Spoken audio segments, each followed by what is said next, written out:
Hello friends, welcome back to my channel Kiruthika's Academy. இந்த வீடியோவில் நான் உங்களோட என்ன டிஸ்கஸ் பண்ண போகிறேன் அப்படின்னா, எஸ்எஸ்சி சிஜிஎல்கான லேட்டஸ்ட் நோட்டிஃபிகேஷன் வந்திருக்கு. அதை பற்றி லாஸ்ட் கிளாஸ்லேயே நம்ம பார்த்தோம். ஸோ என்னென்ன மாதிரியான போஸ்டிங்ஸ் வந்து கால் ஃபார் பண்ணியிருக்காங்க, என்னென்ன டிபார்ட்மெண்ட்ஸில் எத்தனை லெவல் ஆஃப் எக்ஸாமினேஷன் அப்படின்றது இருக்குது, என்னென்ன மாதிரியான மோடில் எக்ஸாமினேஷன் கண்டக்ட் பண்ணுறாங்க அண்ட் என்னென்ன சிலபஸ் அப்படின்றத இந்த வீடியோவில் டிஸ்கஸ் பண்ண போகிறோம். வாங்க வீடியோக்குள்ளே போகலாம். ஸோ சிஜிஎல்னு சொல்லக்கூடியது கம்பைன்ட் கிராஜுவேட் லெவல் எக்ஸாமினேஷன் அப்படின்றது.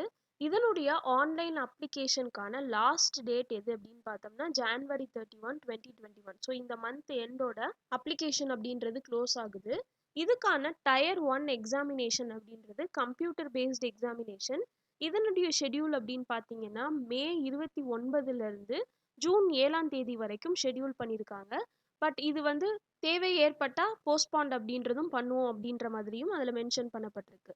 ஸோ என்னென்ன போஸ்டிங்ஸ்க்கு கால் ஃபார் பண்ணியிருக்காங்கன்னு பார்த்தோம்னா, assistant audit officer, assistant accounts officer, assistant section officer, inspector of income tax, assistant enforcement officer, sub inspector, inspector post, divisional accountant, junior statistical officer, auditor, accountant or junior accountant, senior secretary assistant or upper division clerks and tax assistant. So என்னென்ன மாதிரியான டிபார்ட்மெண்ட்ஸ்ன்னு பார்த்தோம்னா central bureau of narcotics, central bureau of investigation சிபிஐன்னு சொல்லக்கூடியது, ministry of external affairs, central secretariat service, ministry of railway, Indian audit and accounts, இந்த மாதிரியான டிபார்ட்மெண்ட்டில் போஸ்டிங்காக call for பண்ணியிருக்காங்க. இதில் மேக்ஸிமம் நீங்கள் பார்த்தீங்க அப்படின்னா எல்லாமே ஏஜ் லிமிட் வந்து 30 இயர்ஸ்க்குள்ளே தான் இருக்குது. எதை தவிர அப்படின்னு பார்த்தோம்னா ஜூனியர் ஸ்டாட்டிஸ்டிக்கல் ஆஃபீஸர், இதுக்கு மட்டும் அப் டு 32 இயர்ஸ் இருக்கலாம் அப்படின்ற மாதிரி சொல்லியிருக்காங்க. ஸோ மற்ற எல்லாத்துக்குமே நாட் எக்ஸீடிங் 30 இயர்ஸ் அப்படின்ற மாதிரி தான் மென்ஷன் பண்ணப்பட்டிருக்கு. நெக்ஸ்ட் இந்த எக்ஸாமினேஷனுடைய ஷெடியூல் அப்படின்னு பார்த்தோம்னா 4 டயர்ஸில் வந்து இதை கண்டக்ட் பண்ணுறாங்க. டயர் 1 அப்படின்றது வந்து it's a computer based examination. Tier 2 அப்படின்றது it's again a computer based examination. Tier 3 அப்படின்றது பென் அண்ட் பேப்பர் மோட், அதாவது நம்ம குரூப் 1க்குலாம் டிஸ்கிரிப்டிவ் டைப்பில் எழுதுவோம்ல, அந்த மாதிரி டிஸ்கிரிப்டிவ் பேப்பராக டயர் 3 அப்படின்றது இருக்கும். அண்ட் டயர் 4 அப்படின்றது computer proficiency test or data entry skill test wherever applicable. So என்ன மாதிரியான போஸ்டிங்க்கு நீங்கள் வந்து செலக்ட் ஆகிருக்கீங்களோ உங்களுடைய ரிசல்ட்டை பேஸ் பண்ணி ஒன்று கம்ப்யூட்டர் ப்ரொஃபிஷியன்சி டெஸ்ட் இருக்கும் அல்லது டேட்டா என்ட்ரிக்கான ஸ்கில் டெஸ்ட் இருக்கும். ஸோ ஸ்பீட் ஆஃப் டைப்பிங் வந்து எப்படி இருக்குது அப்படின்ற மாதிரியான டெஸ்டிங்காக உள்ளது தான். ஸோ இதில் டயர் 3 அப்படின்றது மட்டும் டிஸ்கிரிப்டிவ் பேப்பராக இருக்குது, மற்ற எல்லாமே கம்ப்யூட்டர் பேஸ்டு எக்ஸாமினேஷன் தான். ஸ்கீம் ஆஃப் த எக்ஸாமினேஷன் பார்த்தோம்னா டயர் 1 அப்படின்றதுல 4 சப்ஜெக்ட்ஸ் இருக்கு. General intelligence and reasoning, general awareness, quantitative aptitude and English comprehension அப்படின்றது எல்லாமே 25 கொஷின்ஸ் தான். அண்ட் மார்க்ஸ்ன்னு பார்த்தோம்னா 15 மார்க்ஸ். ஸோ டோட்டலாக பார்த்தோம் அப்படின்னா 100 கொஷின்ஸ் 200 மார்க்ஸுக்கு 1 hour டைம் வந்து அலாட் பண்ணியிருக்காங்க. சில கேண்டிடேட்ஸ்க்கு மட்டும் நோட்டிஃபிகேஷனில் பேராகிராஃப் 7.1 அண்ட் 7.2ல ஸ்பெசிஃபிகேஷன்ஸ் பேஸ் பண்ணி அந்த கேண்டிடேட்ஸ்க்கு மட்டும் 1 hour and 20 minutes வந்து அலாட் பண்ணியிருக்காங்க. டயர் 2 அப்படின்னு பார்த்தோம்னா பேப்பர் 1 வந்து quantitative abilities 100 questions 200 marks. Paper 2 அப்படின்றது வந்து English language and comprehension 200 questions 200 marks. Paper 3 அப்படின்றது statistics 100 questions 200 marks. And paper 4 அப்படின்றது ஜென்ரல் ஸ்டடீஸ், இது ஃபினான்ஸ் அண்ட் எக்கனாமிக்ஸ் ரிலேட்டடாக 100 கொஷின்ஸ் அண்ட் 200 மார்க்ஸ். இதுக்கு பார்த்தோம் அப்படின்னா 2 hours for each paper. And 7.1 and 7.2ல மென்ஷன் பண்ணப்பட்டிருக்கக்கூடிய கேண்டிடேட்ஸ்க்கு 2 hours and 40 minutes வந்து டைம் அலாட்மெண்ட் பண்ணியிருக்காங்க. இதில் டயர் 1 அண்ட் டயர் 2 அப்படின்றது அப்ஜெக்டிவ் டைப், அதாவது எம்சிக்யூ ஃபார்மேட்ஸில் இருக்கும், மல்டிபிள் சாய்ஸ் கொஷின்ஸில் இருக்கும். கொஷின்ஸ் அப்படின்றது வந்து இங்கிலீஷ் காம்ப்ரிஹென்ஷன் தவிர மற்ற எல்லா கொஷின்ஸும் போத் இங்கிலீஷ் அண்ட் ஹிந்தியில் வந்து செட் பண்ணியிருப்பாங்க. எப்படி வந்து டிஎன்பிஎஸ்சிக்கு இங்கிலீஷ் அண்ட் தமிழில் செட் பண்ணுறாங்களோ அந்த மாதிரி இதில் இங்கிலீஷ் அண்ட் ஹிந்தியில் வந்து செட் பண்ணியிருப்பாங்க. டயர் 1 அப்படின்றதுல ஒவ்வொரு ராங் ஆன்சருக்கும் 0.5 மார்க்ஸ் வந்து நெகட்டிவ் மார்க்ஸ் இருக்குது. டயர் 2 அப்படின்னு பார்த்தோம்னா பேப்பர் 2, அதாவது இங்கிலீஷ் லாங்குவேஜ் அண்ட் காம்ப்ரிஹென்ஷனில் நீங்கள் எழுதக்கூடிய ஒவ்வொரு ராங் ஆன்சருக்கும் 0.25 வந்து நெகட்டிவ் மார்க்கிங்.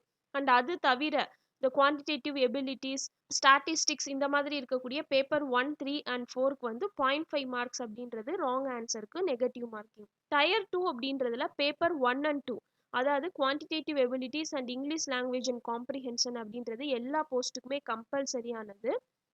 வைல் பேப்பர் 3 அப்படின்னு பார்த்தோம்னா எந்த கேண்டிடேட்ஸ்க்கு மட்டும் அப்ளிகபிள் ஆகும் அப்படின்னா ஜூனியர் ஸ்டாட்டிஸ்டிக்கல் ஆஃபீஸர் அப்படின்ற போஸ்ட்டுக்கு அப்ளை பண்ணியிருக்கிறவங்களுக்கு. ஸோ டயர் 1ல இந்த போஸ்ட்டுக்கு யார் யாரை வந்து ஷார்ட் லிஸ்ட் பண்ணியிருக்காங்களோ அவங்க மட்டும் இந்த பேப்பர் 3 வந்து அட்டன் பண்ணுற மாதிரி இருக்கும். அண்ட் பேப்பர் 4 அப்படின்றது வந்து அசிஸ்டன்ட் ஆடிட் ஆஃபீஸர் அல்லது அசிஸ்டன்ட் அக்கௌண்ட்ஸ் ஆஃபீஸர் அப்படின்ற போஸ்ட்டுக்கு ஷார்ட் லிஸ்ட் யார் யார் ஆயிருக்காங்களோ அவங்க மட்டும் பேப்பர் 4 அப்படின்றது வந்து அட்டன் பண்ணுற மாதிரி இருக்கும் எக்ஸ்ட்ரா. மற்றபடி பேப்பர் 1 அண்ட் 2 அப்படின்றது எல்லா போஸ்டிங்ஸ்க்கும் கம்பல்சரியாக இருக்கும். டயர் 3 அப்படின்னு எடுத்துக்கிட்டோம்னா இது வந்து descriptive paper in English or Hindi. என்னென்ன மாதிரியான கொஷின்ஸ் இருக்கும் அப்படின்னு பார்த்தோம்னா S A writing, letter writing, application இந்த மாதிரியானது எல்லாமே இருக்கும். இதனுடைய மேக்ஸிமம் மார்க் அப்படின்றது 100. எகெயின் இதுக்கும் வந்து 1 hour தான் அலாட் பண்ணியிருக்காங்க. இப்போ நீங்கள் வந்து இந்த டயர் 2 வரைக்கும் செலக்ட் ஆகி டயர் 3 எழுதுறீங்க அப்படின்னா உங்களுடைய ரிட்டன் ஃபார்மேட் அப்படின்றது எய்தர் நீங்கள் ஹிந்தி சூஸ் பண்ணணும் அல்லது இங்கிலீஷ் சூஸ் பண்ணணும். ஹாஃப் ஆஃப் த கொஷின்ஸ் வந்து ஹிந்திலையும் ஹாஃப் ஆஃப் த கொஷின்ஸ் வந்து இங்கிலீஷ்லையும் பார்ட்டாக எழுதியிருந்தீங்க அப்படின்னா அதுக்கு வந்து 0 மார்க்ஸ் வந்து அவார்ட் பண்ணப்படும் சொல்லியிருக்காங்க. ஸோ டயர் 1ல என்னென்ன மாதிரியான சிலபஸ் இருக்குது அப்படின்னு பார்த்தோம்னா ஜென்ரல் இன்டெலிஜென்ஸ் அண்ட் ரீசனிங் அப்படின்றதுல செமண்டிக் அனலாகி, ஸோ அனலாகி ஃபுல்லாக வரும். சிம்பாலிக் அல்லது number analogy, figural analogy, semantic classification, number classification, figural classification, number series, figural series, problem solving, word building, coding and decoding, numerical operations, Venn diagrams, figural pattern folding and completion, punched hole or pattern folding and unfolding, indexing, date and city matching, small and capital letters or numbers coding, decoding, emotional intelligence, social intelligence, critical thinking இந்த மாதிரியான டாபிக்ஸ்ல இருந்து questions வந்து கேட்கப்படும். And general awareness அப்படின்னு எடுத்துக்கிட்டோம்னா ரொம்ப ஸ்பெசிஃபிக்காக சொல்லலை. India and it's neighbouring countries especially பார்த்தோம் அப்படின்னா ஹிஸ்ட்ரி ரிலேட்டடாக, கல்ச்சர் ரிலேட்டடாக, ஜியாகிரஃபி ரிலேட்டடாக, economics in general policy, scientific research ரிலேட்டடாக அண்ட் கரண்ட் அஃபேர்ஸ் ரிலேட்டடாக தான் வரும். இது வந்து அப்பியர் ஆகக்கூடிய கேண்டிடேட்ஸ்க்கு அவங்களுடைய என்விரான்மெண்ட் அண்ட் கரண்ட்லி நடக்கக்கூடிய விஷயங்களில் எந்த அளவுக்கு வந்து நாலேஜ் இருக்குது அப்படின்றத டெஸ்ட் பண்ணுறதுக்காகன்னு சொல்லியிருக்காங்க. தென் குவான்டிடேட்டிவ் ஆப்டிடியூட் அப்படின்னு எடுத்துக்கிட்டிங்கன்னா டாபிக்ஸ் நிறையா இருக்குது. பட் என்ன மென்ஷன் பண்ணியிருக்காங்க அப்படின்னா இந்த குவான்டிடேட்டிவ் ஆப்டிடியூட் அப்படின்றது பார்ட் சியில் வருது. ஸோ இது மட்டும் 10th ஸ்டாண்டர்ட்லையும் மற்ற 3 parts A, B and D அப்படின்றது நீங்கள் படிச்சிருக்கக்கூடிய கிராஜுவேஷன் லெவலில் வந்து கேட்கப்படும் அப்படின்னு சொல்லியிருக்காங்க.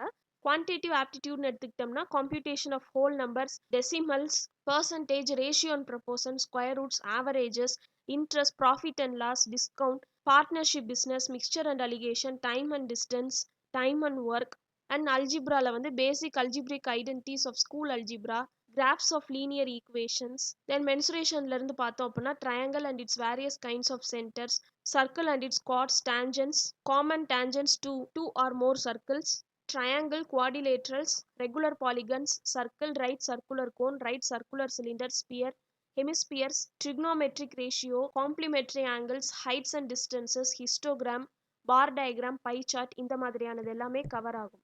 நெக்ஸ்ட் இங்கிலீஷ் காம்ப்ரிஹென்ஷன் அப்படின்னு எடுத்துக்கிட்டோம்னா இது வந்து கேண்டிடேட்டுடைய ரைட்டிங் எபிலிட்டியையும் அவங்களுடைய பேசிக் காம்ப்ரிஹென்ஷனையும் டெஸ்ட் பண்ணுற விதத்தில் தான் கொஷின் செட் பண்ணப்படும் அப்படின்னு சொல்லி மென்ஷன் பண்ணியிருக்காங்க. ஸோ இதெல்லாம் தான் டயர் 1க்கான syllabus. General intelligence and reasoning, quantitative aptitude, general awareness and English comprehension ஆகிய டாபிக்ஸில் தான் டயர் 1ல் உங்களுக்கு கொஸ்டின்ஸ் அப்படின்றது வந்து கேட்கப்படும். ஸோ இன்றைக்கி வீடியோ யூஸ்ஃபுல்லாக இருந்திருக்கும் அப்படின்னு சொல்லி நம்புகிறேன். நீங்கள் எஸ்எஸ்சிக்கு அப்ளை பண்ணியிருந்தீங்க அப்படின்னா இப்போலேருந்தே படிக்க ஸ்டார்ட் பண்ணுங்கள். ஏன்னா இன்னும் சாலிடாக உங்களுக்கு வந்து 4 months இருக்குது. அண்டு இதில் என்ன ஒரு ஸ்பெஷாலிட்டி அப்படின்னு பார்த்தோம்னா இப்போது ஃப்ரெஷ்ஷாக படிச்சுட்டு வந்த கிராஜுவேட்ஸ்க்கு இது ஒரு கிரேட் ஆப்பர்ச்சுனிட்டின்னு சொல்லலாம். ஏன்னா ஏஜ் லிமிட் அப்படின்றது வந்து 30 yearsக்குள்ளே தான் வச்சுருக்காங்க. ஸோ எல்லாமே நீங்கள் ஃப்ரெஷ்ஷாக படித்ததாக தான் இருக்கும். நீங்கள் அதிக டைம் ஸ்பெண்ட் பண்ணி எதுக்குமே படிக்கணுன்ற அவசியம் கிடையாது. டிஎன்பிஎஸ்சி மாதிரி ரொம்ப வாஸ்டான சிலபஸும் கொடுக்கல. மேக்ஸ் அண்ட் இங்கிலீஷில் வந்து நீங்கள் ஸ்ட்ராங்காக இருந்தீங்க அப்படின்னாலே எஸ்எஸ்சியை வந்து ஈஸியாக கிளியர் பண்ணிடலாம். ஸோ இது வரைக்கும் நீங்கள் இந்த போஸ்டிங்ஸ்க்கு அப்ளை பண்ணலை அப்படின்னா இந்த மந்த் எண்டு வரைக்கும் டைம் இருக்குது. எஸ்எஸ்சிக்கு போய் நீங்கள் அப்ளை பண்ணுங்கள். ஈவன் நீங்கள் டிஎன்பிஎஸ்சி கிராஜுவேட்ஸாக இருந்தாலும் உங்களுடைய ட்ரை கொடுங்க. ஏன் அப்படின்னா நிறைய எக்ஸாம்ஸ் எழுதுனாதான் நம்மளுடைய ஐக்யூ லெவல் வந்து இன்க்ரீஸ் ஆகும். அண்ட் நீங்கள் எஸ்எஸ்சிக்கு எஸ்பெஷலி ப்ரிப்பேர் பண்ணுறவங்களா இருந்தீங்க அப்படின்னா 4 months ஆஃப் டைமை ப்ராப்பராக யூட்டிலைஸ் பண்ணி படிங்க.